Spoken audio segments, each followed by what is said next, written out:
তারেক রহমান বলেন, রাস্তায় পড়ে থাকা ময়লা আমরা নিজেরাই সরিয়ে নেব।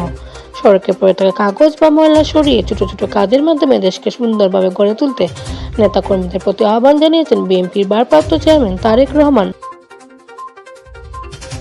সোমবার 29 ডিসেম্বর বিকেলে রাজধানীর নয়াপল্টনে দলের কেন্দ্রীয় কার্যালয়ে দাঁড়িয়ে সড়কে থাকা নেতাকর্মীদের প্রতি এই আহ্বান জানান তিনি।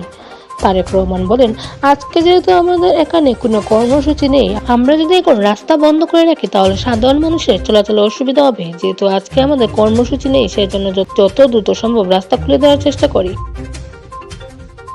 তিনি আরো বলেন, যখন কর্মসূচি দিব তখন আপনাদের সামনে বক্তব্য দিব, যার পক্ষে যতটুকু সম্ভব দেশের জন্য সচেষ্ট হই। কোথাও যদি রাস্তায় একটি কাগজ পড়ে থাকে, ময়লা পড়ে থাকে, সেটা আমরা সরিয়ে দেব।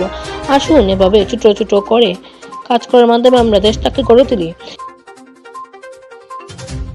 এখন আমি সবাইকে অনুরোধ করব, দ্রুত আমরা রাস্তাটা খালি করে দিই, যেন সাধারণ মানুষ চলাচল করতে পারে। এদিন বিকেল 3:30টায় দীর্ঘ 1.5 যুগ পর নয়াপল্টনে বিএনপির কেন্দ্রীয় কার্যালয়ে যান তারেক রহমান। এ সময় দলের নেতাকর্মীরা তাকে উষ্ণ অভ্যর্থনা জানান।